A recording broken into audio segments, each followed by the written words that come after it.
कि last class में हम बता चुके थे कि सॉल्यूशन दो टाइप के होते हैं, एक आइडियल सॉल्यूशन एंड दूसरा non ideal solution. Ideal solution और नॉन आइडियल सॉल्यूशन में अगर हम क्लियर कट डिफरेंस देखें तो डिफरेंस ये था कि आइडियल सॉल्यूशन राउल्स लॉ को फॉलो कर रहे थे और non ideal solution Raoult's law को फॉलो नहीं कर रहे थे। फिर हमने दोनों सॉल्यूशन की प्रॉपर्टीज़ के बारे में आगे स्टडी की, तो क्या पता चला कि जो आइडियल सॉल्यूशन होते हैं उनकी प्रॉपर्टी में पहला पॉइंट ये निकल के आया था कि आइडियल सॉल्यूशन स्पॉन्टेनियसली मिक्स हो जाते हैं, मतलब स्पॉन्टेनियसली मिक्स होंगे। कोई तुम्हें एक्सटर्नल फोर्स लगाने की आवश्यकता नहीं है, बस आपको सॉल्यूट और सॉल्वेंट मिलाना है, उसके बाद पूरा सॉल्यूशन अपने आप खुद तैयार हो जाएगा। तो इसे हम स्पॉन्टेनियसली मिक्स बोलते हैं और इसके लिए हम बोल सकते हैं कि डेल्टा जी जो होता है आइडियल सॉल्यूशन के लिए वो नेगेटिव होता है। दूसरी प्रॉपर्टी हमने इसमें क्या देखी थी कि जो चेंज इन एंथैल्पी है, चेंज इन एंट्रोपी यानी कि डेल्टा एस, वो आइडियल सॉल्यूशन के लिए कैसी होती है? पॉजिटिव होती है। इसलिए होती है क्योंकि जब भी हम सॉल्यूशन बनाएंगे तो रैंडमनेस इंक्रीज होगी, रैंडमनेस, डिग्री ऑफ रैंडमनेस ही तो एंट्रोपी बोली जाती है। तो जब भी सॉल्यूशन बनेगा मींस प्योर सॉल्वेंट में सॉल्यूट जब भी मिलाएंगे तो सॉल्वेंट की जो मॉलिक्यूल्स हैं उनकी रैंडमनेस इंक्रीज होगी। तो इसलिए हम बोल सकते हैं कि आइडियल सॉल्यूशन के केस में डेल्टा एस जो हमेशा होता है वो पॉजिटिव होता है। फिर उसके बाद हमने देखा था कि जो चेंज इन एंथैल्पी है मींस डेल्टा एच, वो आइडियल सॉल्यूशन के लिए क्या थी? 0।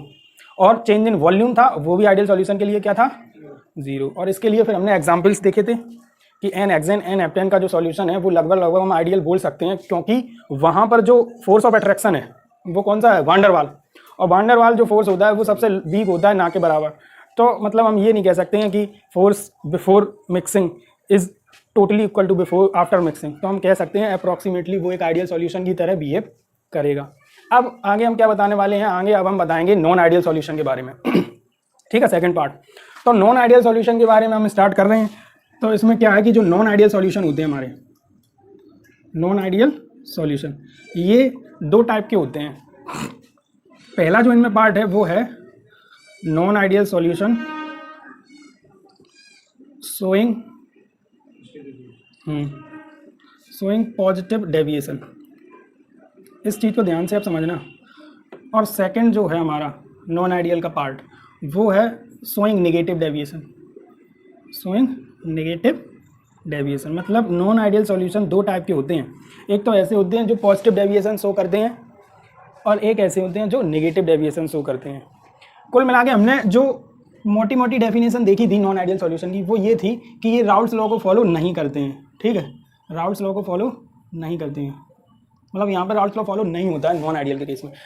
और फिर हमने ये देखा था कि डेल्टा एच जो होता है नॉन आइडियल के लिए वो नॉट इक्वल टू 0 होता है एंड डेल्टा वी जो होता है नॉट इक्वल टू 0 होता है। ये सब बातें हम प्रूव करेंगे अभी। ठीक है, ये सब बातें हम प्रूव करेंगे नॉन आइडियल के केस में कैसे होता है। तो सबसे पहले हम देख रहे हैं non ideal solution showing positive deviation. ठीक है, तो सबसे पहले हम स्टार्ट कर रहे हैं शोइंग पॉजिटिव डेविएशन वाला सॉल्यूशन। तो इसमें क्या है, इस सॉल्यूशन को समझने के लिए हम एक एग्जांपल पहले डिस्कस करेंगे कि किस तरह से हम इसे एग्जांपल से ज़्यादा अच्छे से समझें। तो हमने ऐसे एग्जांपल लिया कि हम मान रहे हैं कि हम दो कंपोनेंट्स ले रहे हैं a प्लस बी, इन दोनों को मिलाने पर एक सॉल्यूशन हमारा बनना है ए बी। ठीक है, हमने दो कंपोनेंट लिए a और b, इन दोनों को हमने आपस में मिला दिया और एक सॉल्यूशन बन गया ए बी। एक चीज़ तो क्लियर है, हमने बोला था कि चाहे सॉल्यूशन आइडियल हो या फिर सॉल्यूशन नॉन आइडियल हो, डेल्टा जी ऑलवेज नेगेटिव होगी और डेल्टा एस ऑलवेज पॉजिटिव होगा। ये दोनों ही सॉल्यूशन के लिए है, आइडियल भी और नॉन आइडियल। इस चीज़ को ऐसे हम प्रूव कर सकते हैं, जैसे अगर a प्लस बी हमने दो कंपोनेंट्स आपस में मिलाए तो ये सॉल्यूशन खुद बनेगा, एक अपने आप एक सॉल्यूशन बन जाएगा जिससे तुम बोल सकोगे कि ये सॉल्यूशन है। तो स्पॉन्टेनियस है इसलिए नेगेटिव है। पॉजिटिव इसलिए है क्योंकि जब आपस में ये दोनों मिलाओगे तो इसके मॉलिक्यूल्स अलग होंगे, इसके मॉलिक्यूल्स अलग होंगे, जब मिलेंगे तो मॉलिक्यूल्स ज़्यादा हो जाएंगे, मतलब रैंडमनेस बढ़ जाएगी। तो हम बोल सकते हैं कि डेल्टा एस इसके लिए भी पॉजिटिव है। और ये सब दोनों बातें आइडियल के केस के भी लिए थी। तो इतनी ये तो देख के हम समझ सकते हैं कि वाकई में ऐसा होता है।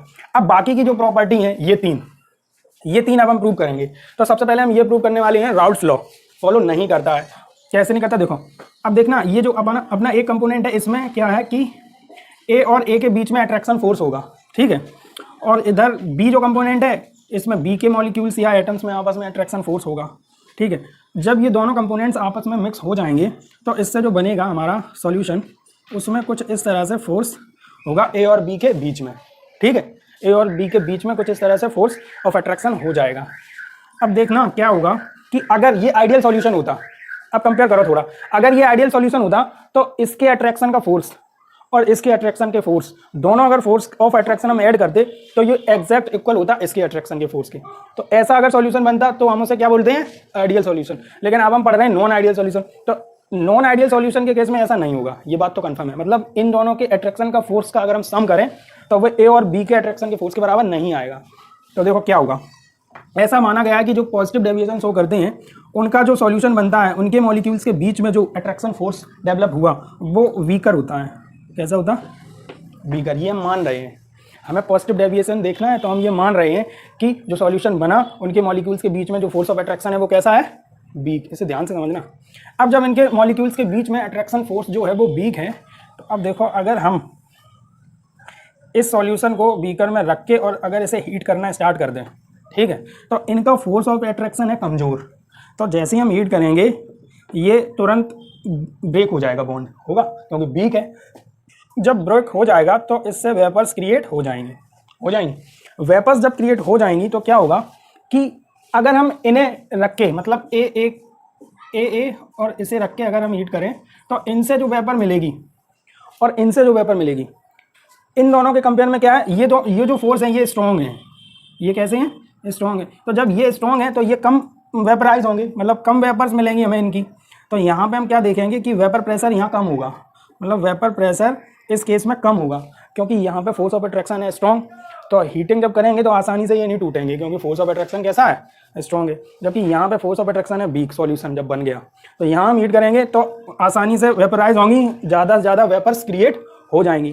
तो एक चीज़ हम यहाँ से समझी कि जो हमारा प्रेशर टोटल है, मतलब इस सॉल्यूशन के प्रेशर को हम क्या बोल रहे हैं, टोटल। जो टोटल हमारा है थ्योरेटिकल, मतलब प्रेशर जो थ्योरेटिकल है, मतलब जो हम एक्सपेक्ट कर रहे थे, हम एक्सपेक्ट ये कर रहे थे कि जब ये चीज़ स्ट्रॉन्ग है तो हमारा जो सॉल्यूशन का वेपर प्रेशर है वो भी स्ट्रॉन्ग होगा। हम यही तो एक्सपेक्ट कर रहे थे। लेकिन एक्चुअल में जो ऑब्जर्व आया वो क्या निकल के आया, वो ये निकल के आया कि वेपर प्रेशर सॉल्यूशन का कम हो गया है। वेपर प्रेशर सॉल्यूशन का कम हो गया। ये चीज़ समझ में आ रही, इसे समझना कि हम एक्सपेक्ट तो ये कर रहे थे कि जब हम दोनों चीज़ स्ट्रॉन्ग मिला रहे तो एक स्ट्रॉन्ग सॉल्यूशन बनना चाहिए, यानी कि वेपर प्रेशर स्ट्रॉन्ग का कैसा होगा, कम होगा, ठीक है। लेकिन एक्चुअल में क्या है कि वो वीक बना और ऑब्जर्व वेपर प्रेशर हमें ज़्यादा मिला। क्या, जब वीक बना इजीली एवेपोरेट हुए, ज़्यादा वेपर्स क्रिएट हो गए, ज़्यादा वेपर प्रेशर मिल गया। तो ऑब्जर्व तो वेपर प्रेशर हमारा ज़्यादा है और एक्सपेक्टेड कम है। हम एक्सपेक्ट तो कम कर रहे थे, एक्सपेक्टेड को ही हम थ्योरेटिकल बोलते हैं। तो अगर हम ये कंपेयर करें कि ऑब्जर्व और थ्योरेटिकल में, तो हमारा कौन सा ज़्यादा निकला, ऑब्जर्व ज़्यादा निकला। इसका मतलब पता क्या हुआ कि अगर हम जब इसका ग्राफ बनाएंगे, हमने उस दिन ग्राफ बनाया था आइडियल का, हमने क्या बनाया था कि ये तो था तुम्हारा प्रेशर, वेपर प्रेशर सॉल्यूट का, ठीक है, और ये था सॉल्वेंट का, ठीक है, और ये टोटल वेपर प्रेशर था पी टोटल, ये आइडियल का था। आइडियल के में क्या होता है कि सॉल्यूट का है, सॉल्वेंट का है और टोटल वेपर प्रेशर ये है, ठीक है, मतलब सॉल्यूशन का। ये केवल सॉल्वेंट का है वेपर प्रेशर, ये केवल है सॉल्यूट का वेपर प्रेशर, और इन दोनों को मिला देंगे तो ये सॉल्यूशन का वेपर प्रेशर है। तो ये ग्राफ है हमारा आइडियल वाला। किसका है, आइडियल में तो सेम ऐसे ही आ रहा था। लेकिन अब क्या हुआ कि हमारा देख रहा है कि पी टोटल जो ऑब्जर्व है वो ज़्यादा है थ्योरेटिकल से। तो क्या होगा कि मतलब ज़्यादा है वैल्यू ऑब्जर्व, मतलब जो हमें दिख रही है वो वेपर प्रेशर ज़्यादा है। इसका मतलब ये है कि ये जो आइडियल का ग्राफ था नॉन आइडियल के केस में डेविएट कर जाएगा, मतलब ये लाइन अब ऐसी नहीं रहेगी, ये थोड़ी ज़्यादा निकली ना। हमें ऑब्जर्व कैसी दिख रही, जो ओरिजिनल ये होना चाहिए था लेकिन इससे हमें ज़्यादा मिल रहा है। तो यानी कि अब हमारी जो ये लाइन है ये डेविएट कर जाएगी ऊपर की तरफ, क्योंकि ज़्यादा है तो ऊपर जाएगी। तो प्रेशर जो टोटल ऑब्जर्व है वो हमारा ज़्यादा है। तो इसलिए हम ये कह सकते हैं कि जो नॉन आइडियल का कर्व है फॉर पॉजिटिव डेविएशन, वो कर्व ये होगा कि टोटल प्रेशर हमारा ऑब्जर्व जो होगा वो आगे बढ़ जाएगा, पॉजिटिव डेविएशन शो करेगा। और जब टोटल कर रहा है पॉजिटिव डेविएशन तो इसका मतलब ये है कि इनके जो कंपोनेंट्स हैं उनमें भी पॉजिटिव डेविएशन ही शो होगा, तो ये भी ऊपर बढ़ेंगे। अगर ये नीचे जाते तो नीचे हम ड्रॉ करते हैं। तो पॉजिटिव डेविएशन का ग्राफ ये है फॉर नॉन आइडियल सॉल्यूशन। तो पहली चीज़ हमने प्रूव कर दी। क्या प्रूव की हमने प्रूव ये की कि अगर हमारा ये आइडियल सॉल्यूशन होता तो पी टोटल होता P not A into X A plus P not B into X B. यही तो राउल्स लॉ होता है। राउल्स लॉ में यही तो बोला था। राउल्स लॉ क्या था, मोल फ्रैक्शन और प्रेशर का मल्टीप्लाई किसी एक कंपोनेंट के लिए। यहाँ पे दो कंपोनेंट है तो दोनों कंपोनेंट के लिए राउल्स लॉ ऐसे लिख लेंगे। तो टोटल प्रेशर क्या हो जाएगा, यही तो होगा, ये टोटल प्रेशर है सॉल्यूशन का। तो अगर राउल्स लॉ को फॉलो करता तो ये पी टोटल बराबर होता है इसके, लेकिन ये राउल्स लॉ को कहाँ फॉलो कर रहा, मतलब पी टोटल तो हमारा ये है और वो तो उससे ऊपर पहुंच रहा है। तो इसका मतलब ये है कि it is not equal to यही तो बोल रहे हैं। यानी कि हम ये बोल सकते हैं कि पीटी जो है इज ग्रेटर देन इससे। तो देखो पहली बात प्रूफ हो गई कि राउल्स लॉ को फॉलो नहीं करता है नॉन आइडियल सॉल्यूशन। ये चीज समझ में आई? एक बार दोबारा देखो, non ideal solution showing positive deviation में हम क्या किस तरह से इसे डिफाइन कर रहे हैं समझना। एग्जांपल हमने क्या लिया, हम ये चीज प्रूव कर रहे हैं कि non ideal solution showing positive deviation Raoult's law को फॉलो नहीं करता है। कैसे नहीं करता है इस एग्जांपल से समझ रहे हैं। हमने क्या किया, दो कंपोनेंट लिए ए और बी, दोनों को हमने आपस में मिक्स किया।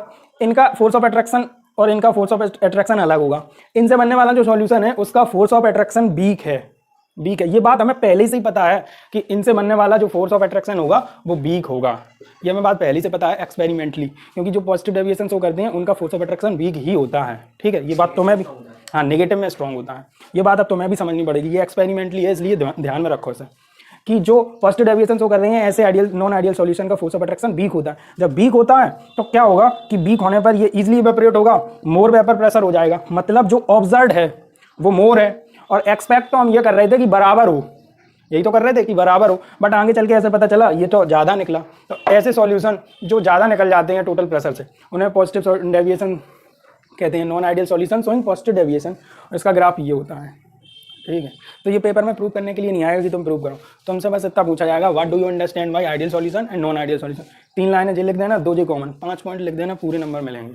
ये हम इसलिए तुम्हें बता रहे ताकि तुम्हें समझ में तो आए कि किस तरह से ये फॉलो करता है नहीं फॉलो करता है। ठीक है, अब इसके बाद हम क्या बताएंगे, non ideal solution showing negative deviation. इससे पहले ये 2 बातें और प्रूव कर दें कि delta is not equal to 0 होता है। कैसे देखना, पहले इतना नोट करो तब बताएंगे। तो हमने ये तो देख लिया कि राउल्स लॉ जो है वो प्रेशर जो ऑब्जर्व है हमारा पॉजिटिव डेविएशन के लिए वो ज़्यादा आया है किससे, ओरिजिनल से है। अब देखना दूसरा पॉइंट हम ये शो कर रहे हैं कि जो डेल्टा एच है वो भी हमारी पॉजिटिव आएगी। पॉजिटिव डेविएशन में delta H not equal to 0 तो होती है, मतलब नॉट इक्वल टू 0 का मतलब ये है कि पॉजिटिव होगी वैल्यू।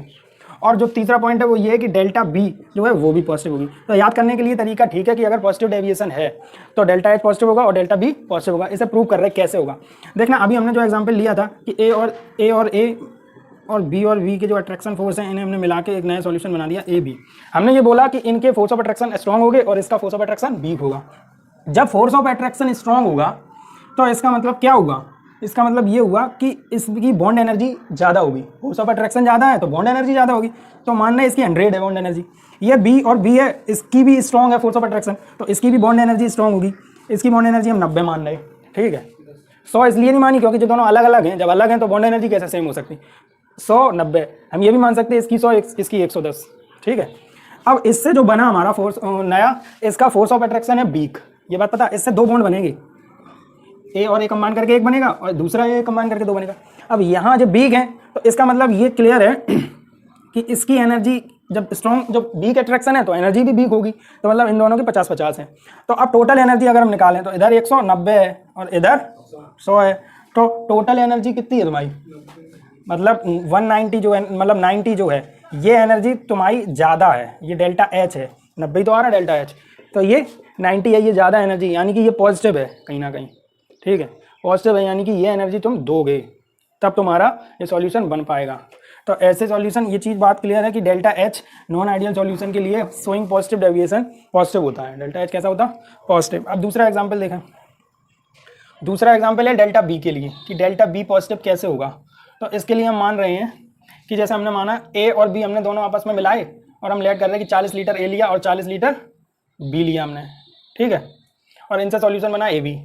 अब इसका वॉल्यूम क्या होगा, इसका वॉल्यूम कैसे डिसाइड होगा, देखना इनका फोर्स ऑफ अट्रैक्शन स्ट्रॉन्ग था, इनका फोर्स ऑफ अट्रैक्शन स्ट्रॉन्ग था। जब फोर्स ऑफ अट्रैक्शन स्ट्रॉन्ग था तो इनका ए और ए के बीच में जो डिस्टेंस होगी वो कैसी होगी, कम होगी, क्योंकि फोर्स ऑफ अट्रैक्शन ज़्यादा है तो ये एक दूसरे से बिल्कुल पास आएंगे, मतलब स्ट्रांगली बाउंड होंगे। तो मतलब इनकी जो ये डिस्टेंस है, बॉन्ड डिस्टेंस, बॉन्ड लेंथ, ये कम होगी। तो जब कम होगी और इनसे बनने वाला जो सॉल्यूशन है इसका फोर्स ऑफ अट्रैक्शन वीक है, वीक है तो यानी कि ये एक दूसरे से दूर रहेंगे। वीक है तो मतलब ज़्यादा दूरी तक रहेंगे। तो जब यहाँ ज़्यादा दूरी तक है तो इसका मतलब ये है कि वॉल्यूम इनका कैसा रहेगा, ज़्यादा रहेगा। देखना ये 2 हैं बॉन्ड ए और बी, इनका इतना केवल वॉल्यूम है और इनसे बनने वाला सॉल्यूशन है उसका वॉल्यूम जे बनना। तो किसका वॉल्यूम ज़्यादा है, सॉल्यूशन का वॉल्यूम ज़्यादा है। तो मतलब हमने अगर 40-40 लिया तो जो सॉल्यूशन बनेगा उसका वॉल्यूम जो होगा वो ग्रेटर देन 40 होगा। ये बात कंफर्म है। ग्रेटर देन कितना होगा 40 होगा, क्योंकि वीक है फोर्स ऑफ अट्रैक्शन तो ज़्यादा दूर तक एक्सपेंड हो जाएंगे, वॉल्यूम बढ़ जाएगा। ये बात समझ में आई, हम बताना क्या चाह रहे हैं। तो यहाँ से ये वॉल्यूम ज़्यादा है, ये वॉल्यूम कम है, तो टोटल वॉल्यूम क्या आएगा, पॉजिटिव ही तो आएगा। क्या ये फाइनल है, ये इनिशियल है, तो जब डेल्टा एच निकालोगे फाइनल ज़्यादा है माइनस इनिशियल कम है, तो टोटल पॉजिटिव ही तो आएगा, वो डेल्टा बी। तो डेल्टा बी जो है non ideal solution showing positive deviation में कैसा रहता है, पॉजिटिव। ये बात समझ गए। चलो अब नेक्स्ट हम देख रहे हैं non ideal solution, non ideal solution showing negative deviation, showing negative deviation. तो अब देखना इसके जो प्रॉपर्टीज हैं वो हम सीधी सीधी लिख रहे हैं। डेल्टा जी होता है इसके लिए नेगेटिव और डेल्टा एस इसके लिए पॉजिटिव। ये दोनों बातें तो कॉमन है, चाहे आइडियल हो चाहे नॉन आइडियल। इतनी बात क्लियर थी। इससे पहले वाले केस में हमने क्या देखा था कि जो डेल्टा एच था वो कैसा था, पॉजिटिव। लेकिन इसके केस में क्योंकि ये नेगेटिव डेविएशन शो कर रहा है तो डेल्टा एच कैसा होगा, नेगेटिव। डेल्टा वी कैसा होगा, नेगेटिव। अब ये और हाँ, राउट्स लॉ जो होगा मीन्स पीटी, पीटी जो होगा वो लेस देन होगा, मतलब नॉट इक्वल टू तो होगा ही होगा, मीन्स जो हमारा पीटी ऑब्जर्व होगा, पीटी ऑब्जर्व जो होगा वो पीटी थ्योरेटिकल से कम होगा। ये चीज़ समझे, तीसरा पॉइंट था। मतलब यहाँ पे ये हुआ कि PT is less than P not A X A plus P not B X B, ये ऑब्जर्व है। अब हम पहला ये प्रूव कर रहे हैं, वही चीज़ हम ले रहे हैं कि ए और बी को हमने आपस में मिक्स किया, एक सॉल्यूशन बना दिया ए बी। किस तरह से बना कि ए और ए के बीच में फोर्स ऑफ अट्रैक्शन होगा, ठीक है, बी और बी के बीच में फोर्स ऑफ अट्रैक्शन होगा और इनसे बनने वाला जो सॉल्यूशन है उनके बीच में भी फोर्स ऑफ अट्रैक्शन होगा। अब देखना ये जो फोर्स ऑफ अट्रैक्शन है ये स्ट्रॉन्ग होगा, पॉजिटिव डेविएशन में ये फोर्स ऑफ अट्रैक्शन था वीक, इसके केस में फोर्स ऑफ अट्रैक्शन होगा स्ट्रॉन्ग, ठीक उल्टा। तो जब हम इसे क्या करेंगे, हीट करेंगे, तो ये जो कि स्ट्रॉन्ग है फोर्स ऑफ अट्रैक्शन, देरी से एवेपोरेशन होगा, मतलब लेस टेंडेंसी है और evaporation, less tendency of evaporation है। क्यों है, because force of attraction is strong. ये बात समझ में आ रही, फोर्स ऑफ अट्रैक्शन स्ट्रॉन्ग है तो less tendency means less vapour pressure, मतलब वेपर प्रेशर जो ऑब्जर्व होगा वो डिक्रीज हो जाएगा। और ओरिजिनली क्या होना चाहिए था, वेपर प्रेशर हमारा ज़्यादा होना चाहिए था, क्योंकि फोर्स ऑफ अट्रैक्शन यहाँ पे वीक थे, इनके फोर्स ऑफ अट्रैक्शन थे वीक, तो ये इजीली एवेपोरेट होते, मतलब वेपर प्रेशर यहाँ ज़्यादा होना चाहिए था। मतलब थ्योरेटिकल जो एक्सपेक्ट हम कर रहे थे वो क्या कर रहे थे कि ज़्यादा होना चाहिए था, लेकिन ओरिजिनली जो है वो ऑब्जर्व क्या हुआ कि वेपर प्रेशर लो हो गया, मतलब प्रेशर जो टोटल है ऑब्जर्व वो लेस है, प्रेशर टोटल थ्योरेटिकल मतलब एक्सपेक्टेड की। तो जो पहला पॉइंट प्रूव हो गया, मतलब ये भी राउट्स लॉ को फॉलो नहीं कर रहा है, यानी कि राउट्स लॉ क्या हो जाएगा, this vapour pressure is less then the original vapour pressure. ये बात प्रूफ हुई। अब दूसरी देखो, डेल्टा एच नेगेटिव कैसे होगा, ये चीज़ समझना। हमने इन्हें मिलाया और इनसे बनने वाला बॉन्ड बन गया ए बी के बीच। अब देखना ये वीक है तो इनसे निकलने वाली जो इन्हें तोड़ने के लिए जो एनर्जी देनी पड़ेगी वो भी इन्हें वीक भी देनी पड़ेगी। तो मान रहे हैं कि +50 दे रहे हैं और जैसे मान रहे +60 दे रहे हैं। अब देखना ये स्ट्रॉन्ग है, स्ट्रॉन्ग बॉन्ड तभी बॉन्ड फॉर्म होगा जब मोर स्ट्रॉन्ग एनर्जी रिलीज होगी, मतलब ज़्यादा एनर्जी जब रिलीज होगी तभी तो स्ट्रॉन्ग बॉन्ड बनेगा। तो यहाँ पे मान रहे हैं कि यहाँ पे 70 रिलीज हो रही और यहाँ पर भी 70 रिलीज हो रही, तो नेगेटिव वाली होगी, ठीक है। तो टोटल एनर्जी यहाँ कितनी हो गई, प्लस की 110 और यहाँ हो गई माइनस की 140। तो ओवरऑल एनर्जी तुम्हारी क्या रही, डेल्टा एच रही -30। तो डेल्टा एच हमारा नेगेटिव कहाँ आ रहा, तो ये बात प्रूफ हुई कि non ideal solution showing negative deviation में डेल्टा एच कैसा होता, नेगेटिव होता। अब वी की बात करें तो वी देखना ए बी और इनसे बनने वाला ए बी, ये वीक है तो इनका वॉल्यूम होगा ज़्यादा, ठीक है। मान लें हम 40 लीटर से मिला रहे, 40 लीटर से मिला रहे, और इनसे बनने वाला ये स्ट्रॉन्ग है बॉन्ड, तो इनसे बनने वाला जो बॉन्ड होंगे वो कम दूरी तक जा पाएंगे, यानी कि इनका वॉल्यूम 30 होगा, इससे कम ही होगा, इतनी बात क्लियर है। तो delta B final minus initial अगर करें तो 60 - 80 = -20। तो ये भी प्रूफ हो गया कि delta be in case of non ideal solution showing negative deviation कैसा होता है, नेगेटिव। तो ये बात क्लियर है, तो ये प्रूफ करनी थी बात। अब इनके एग्जाम्पल हम कल बता देंगे, अब आज छोड़ो, एग्जाम्पल इनके याद करने हैं तुम्हें, ठीक है।